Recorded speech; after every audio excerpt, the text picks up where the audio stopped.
America, the richest of these commercial-grade aluminum deposits are located in the central region of Arkansas. Although traces of aluminum may be found in almost any soil, only those clays containing 50 or 60% aluminum ore and known as bauxite are mined for commercial production. And here, one of the foremost producers of aluminum derives much of its ore for the reduction plants.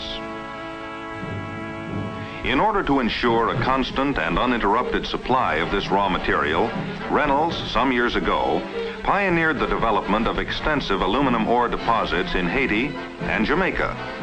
These deposits, along with mining operations in British Guiana, constitute the world's largest known aluminum ore reserves, representing a vital backlog of strategic material for consumer goods and defense production. On the island of Jamaica alone, more than 50,000 acres are owned by Reynolds for the mining of aluminum ore. As the bauxite deposits are mined out, Reynolds resoils and restores the pits to crop, grazing, or forest land for the Jamaicans' use.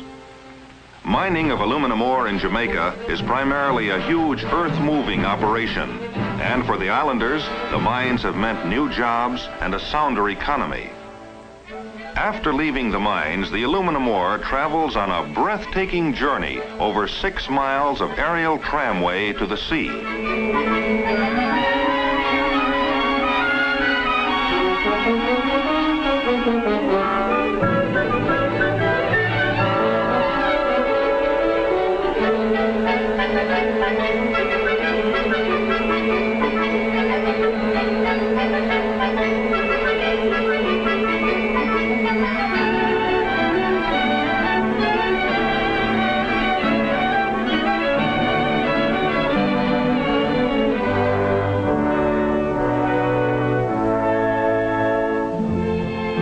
Ochos Rios Bay, the bauxite ore is loaded aboard a modern ore carrier for its trip to the mainland, where the next phase of its transformation to metal begins. Among this maze of giant digesters, settlers, and washers, all the skill and ingenuity of modern chemical engineering combine to provide the first step in unlocking aluminum from the earth. The chemical process reaches its climax in these huge tanks, where alumina is precipitated out of the ore in caustic solution. Later, the water content is driven off by baking in giant rotary kilns, resulting in this pure snow-white powder known as alumina. An ever-increasing amount of this alumina is being used in chemical processing, in soil conditioners, in abrasives, and many other applications. In order to reduce the alumina to solid aluminum, it is transferred to one of a number of reduction plants and converted to metallic form in giant electrolytic cells. These plants consume electrical power in tremendous quantities, enough to supply the daily needs of 1 million people.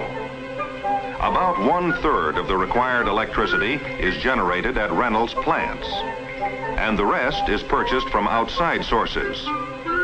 Over 20,000 kilowatt hours of electricity will pass through the cell to produce 1 ton of aluminum.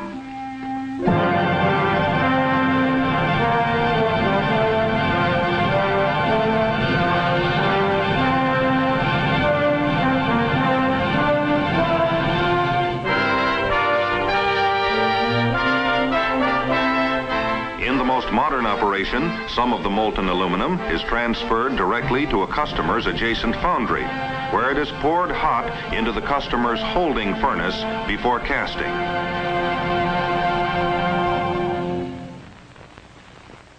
Back at the Reynolds plant, as the molten metal is cast, aluminum begins to take recognizable shape and form.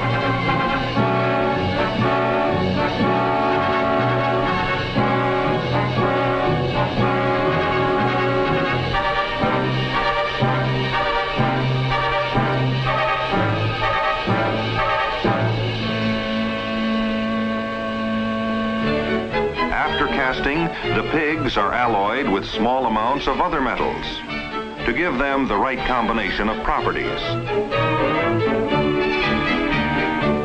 From the alloying furnace, aluminum now marches forth in the shape of ingots, blooms, and billets.